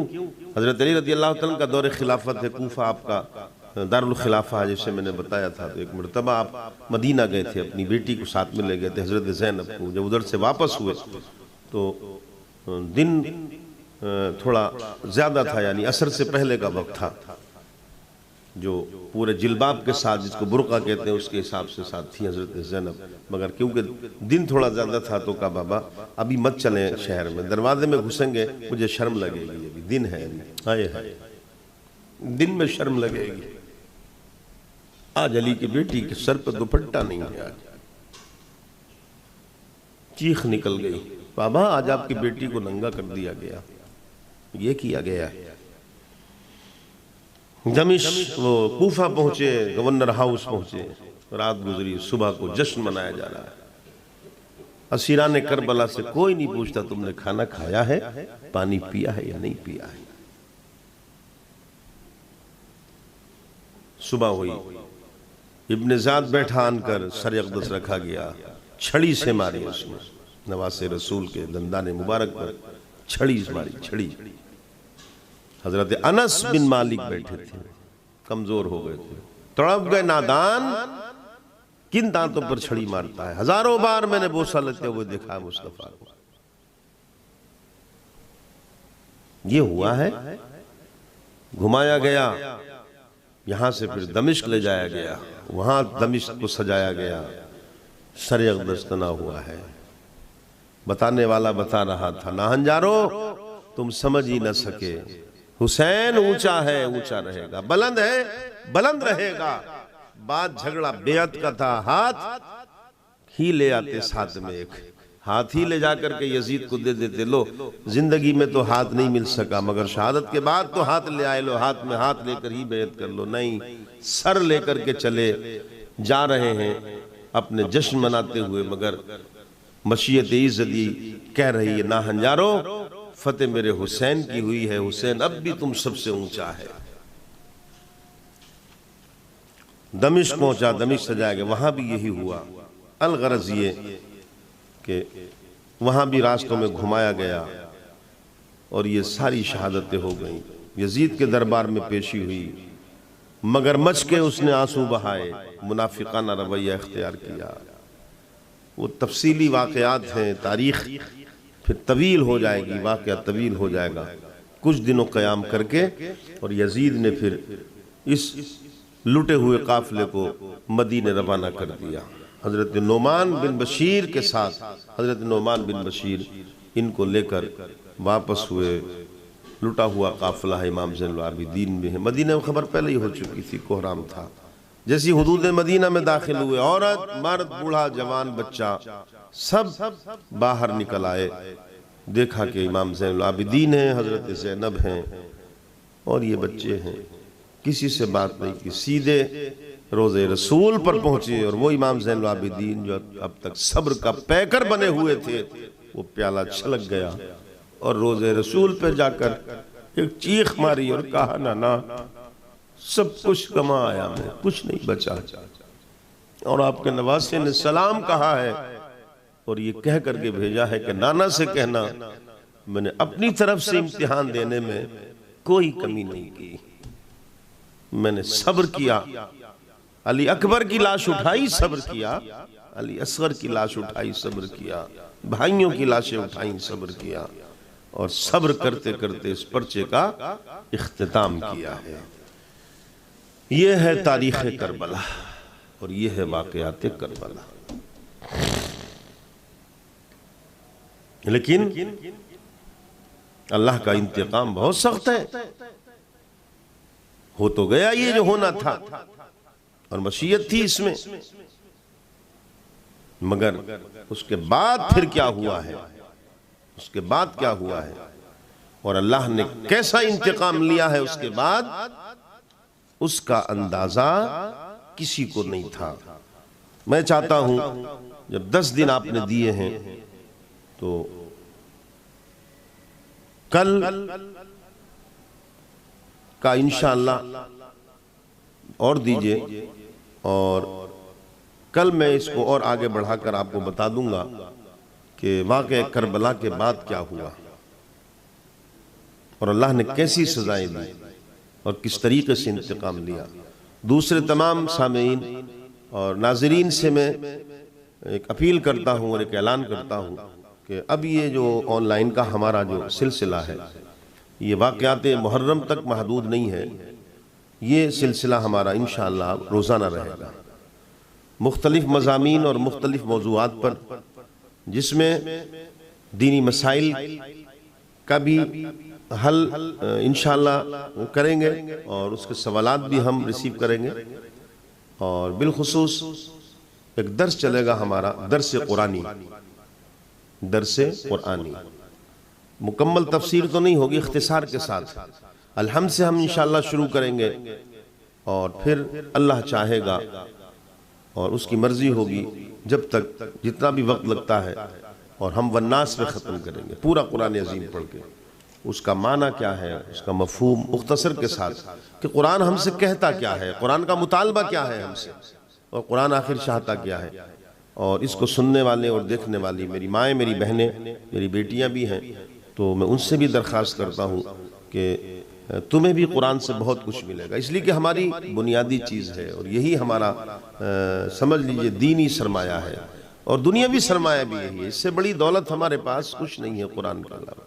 تو میں چاہتا ہوں کہ آپ روزانہ، اور پھر یہ وہ زیادہ نہیں چلے گا، یہ تو طویل گفتگو رہی ہماری، 1.5 گھنٹہ کی، 1 گھنٹے کی، وہ صرف ہمارا 25 منٹ یا 30 منٹ، اس سے آگے نہیں، روزانہ 25 یا 30 منٹ، اس سے زیادہ ہمارا درس نہیں چلے گا، کیونکہ وہ ایک دن کا کام نہیں ہے، وہ برسوں لگیں گے، اس میں برسوں لگیں گے، اور اس میں درمیان میں جب بریک ہوگا، جس سے مجھے کہیں جانا ہے، کوئی کام ہے، تو پھر آپ کو بتا دیا جائے گا کہ اتنے دنوں تک یہ سلسلہ بند رہے گا، اس کے بجائے کچھ اور دوسری چیز شروع ہو جائے گی اس میں، چاہے وہ دینی مسائل ہوں یا اور بہت ساری چیزیں ہوں۔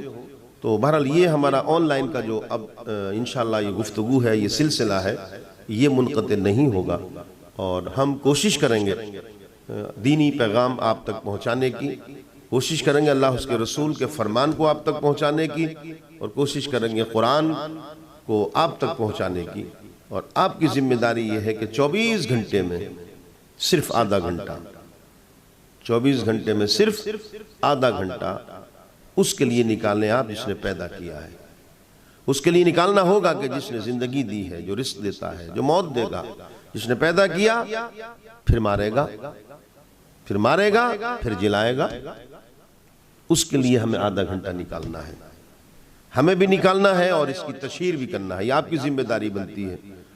اس لیے کہ اگر آپ کے ذریعے سے کسی ایک شخص کے پاس اگر کوئی اچھی بات پہنچ گئی تو وہ عمل کرے یا نہ کرے، حضرت علی نے فرمایا ہے وہ عمل کرے یا نہ کرے، لیکن آپ کے ذریعے سے اگر کوئی اچھی بات اس تک پہنچی تو آپ کو اجر مل گیا، آپ کو اس کا اجر مل گیا، آپ کو یاد رکھیں۔ اور آپ کے ذریعے سے اس تک پہنچی، اس نے عمل کیا، اس نے دوسرے تک پہنچائی، تو آپ کو اجر بدستور ملتا رہے گا۔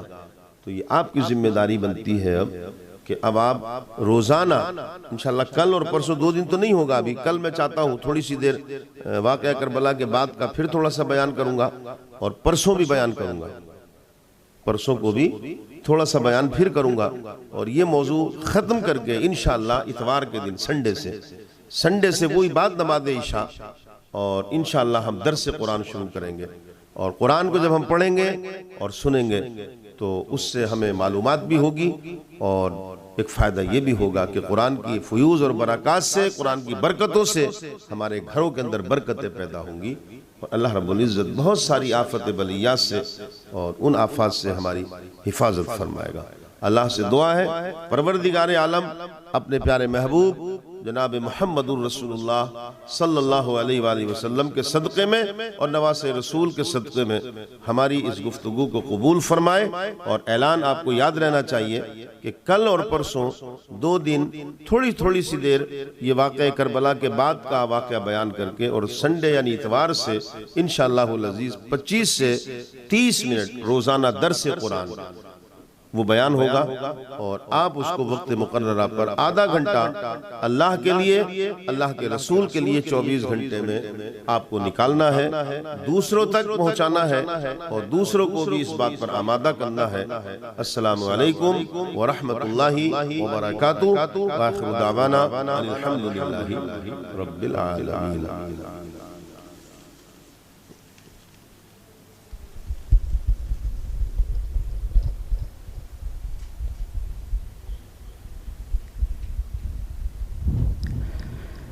میرے حسین تمہیں سلام، میرے حسین تمہیں سلام، میرے حسین تمہیں سلام، میرے حسین تمہیں سلام۔ السلام یا حسین، السلام یا حسین، السلام یا حسین، کر لیا نوش جس نے شہادت کا جام، اس حسین ابن حیدر پہ لاکھوں سلام، میرے حسین تمہیں سلام، میرے حسین تمہیں سلام۔ السلام یا حسین، السلام یا حسین، السلام یا حسین، جن کو دھوکے سے کوفے بلایا گیا، جن کو دھوکے سے کوفے بلایا گیا، اور بلا کر کے ناحق ستایا گیا، اور بلا کر کے ناحق ستایا گیا، جن کے بچوں کو پیاسا رلایا گیا، جن کے بچوں کو پیاسا رلایا گیا، جن کی گردن پہ خنجر چلایا گیا، اس حسین ابن حیدر پہ لاکھوں سلام، میرے حسین تجھے سلام، میرے حسین تمہیں سلام، میرے حسین تمہیں سلام، میرے حسین تمہیں سلام۔ السلام یا حسین، السلام یا حسین، جن کا جنت سے جوڑا منگایا گیا، جن کا جنت سے جوڑا منگایا گیا، جن کو دوش نبی پر بٹھایا گیا، جن کو دوش نبی پر بٹھایا گیا، جن کی گردن پہ خنجر چلایا گیا، جن کی گردن پہ خنجر چلایا گیا، جن کے بھائی کو زہر پلایا گیا، اس حسین ابن حیدر پہ لاکھوں سلام، میرے حسین تمہیں سلام، میرے حسین تمہیں سلام، میرے حسین تمہیں سلام، میرے حسین تمہیں سلام۔ السلام یا حسین، السلام یا حسین، السلام یا حسین، کر چکا وہ حبیب اپنی حجت تمام، لے کے اللہ اور اپنے نانا کا نام، کر چکا وہ حبیب اپنی حجت تمام، لے کے اللہ اور اپنے نانا کا نام، کوفیوں کو سنا کر خدا کا کلام، کوفیوں کلام اور فدا ہو گیا شان عالی مقام اس حسین ابن حیدر پہ لاکھوں سلام میرے حسین تمہیں سلام میرے حسین تمہیں سلام میرے حسین تمہیں سلام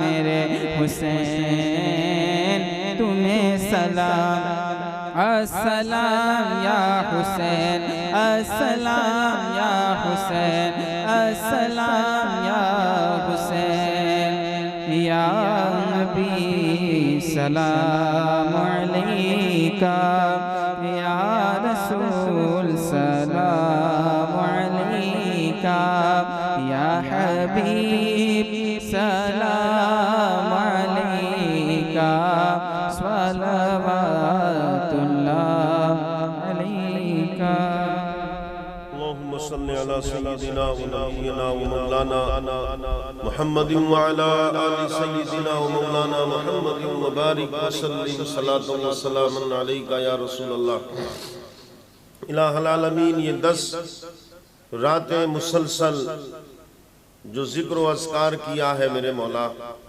اس کو اپنی بارگاہ میں قبول فرما لے۔ آج بہت مبارک رات ہے، یہ شب عاشورہ کہلاتی ہے، بہت فضیلت والی رات ہے میرے مولا۔ اس رات کے اندر ہم دعا کرتے ہیں کہ تو ہمارے تمام صغائر اور کبائر گناہوں کو معاف فرما دے۔ ہم نے جو بھی ذکر و اذکار کیا ہے تیری بارگاہ میں، اس کی جو بھی مقبولی حیثیت ہے میرے مولا، اس کا ثواب تو ہم سب کی طرف سے بالخصوص شہدائے کربلا اور اخص الخاص امام علی مقام نواز رسول کی بارگاہ میں پیش قبول فرما لے۔ اے اللہ، شہدائے کربلا کے فیوز اور برکات سے ہم جتنے بھی سامعین اور ناظرین اور مسلسل 10 روز سے اپنا کام چھوڑ کر اپنے اپنے گھروں میں یا دکان میں جہاں جہاں بھی لوگ سن رہے ہیں دیکھ رہے ہیں میرے مولا، نواز رسول کے صدقے میں، شہدائے کربلا کے صدقے میں سب کی پریشانیوں کو دور فرما دے، سب کو چین اور سکون عطا فرما، سب کے گھروں میں خیر و برکت عطا فرما، سب کے کاروبار میں خیر و برکت عطا فرما۔ جو بیمار ہیں شہدائے کربلا کے صدقے میں انہیں شفا عطا فرما، جو اس دنیا سے چلے گئے شہدائے کربلا کے صدقے میں میرے مولا ان کی مغفرت فرما۔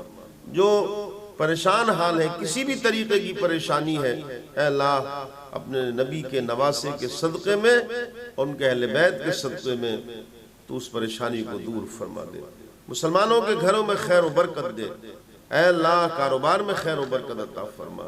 اے اللہ جس کے پاس گھر نہیں ہے اسے گھر عطا فرما دے۔ اے اللہ جس کے پاس کاروبار نہیں ہے اسے کاروبار عطا فرما دے۔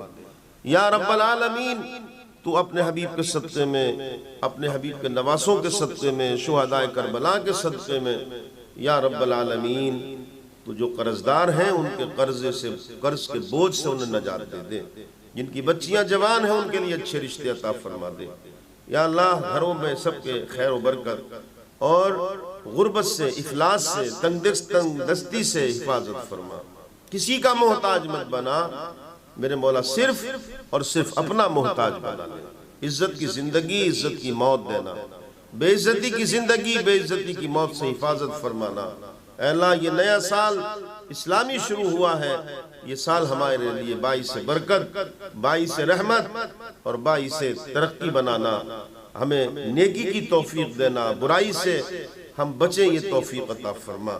شیطان کے شر سے، دنیا کے جھمیلوں سے، دنیا کی آرائش و نمائش سے اے اللہ ہماری حفاظت فرما، عقل حلال عطا فرما، ترقی عطا فرما، دینی ترقی بھی دے اور دنیاوی ترقی بھی عطا فرما دے۔ پروردگار عالم مسلمانوں کی جان کی، مال کی، آبرو کی حفاظت فرما۔ اے اللہ نواز رسول نے اپنی جان دے کر، اپنے بچوں کی قربانی دے کر، اپنے رشتہ داروں کی قربانی دے کر میرے مولا جو دین کی حفاظت کی ہے، اس دین پر عمل کی توفیق دے دے۔ جو شریعت کی حفاظت کی ہے اس شریعت پر عمل کی توفیق دے دے۔ اے پروردگار عالم دین کی خدمت کریں یہ توفیق عطا فرما، دین پر عمل کریں یہ توفیق عطا فرما یا رب العالمین۔ تو ہم سب کو ایک اور نیک بنا دے، عالم اسلام کے مسلمانوں کو امن چین سکون عطا فرما، اس وبائی مرض سے عالم انسانیت کی حفاظت فرما، ہمارے ملک ہمارے دیش کے اندر بھی چین سکون امن عطا فرما اور اس وبائی مرض سے نجات عطا فرما۔ ان اللہ و ملائکتہ یصلون علی النبی ایھا الذین آمنوا صلوا علیہ وسلموا تسلیما۔ ان اللہ و ملائکتہ یصلون علی النبی ایھا الذین آمنوا صلوا علیہ وسلموا تسلیما۔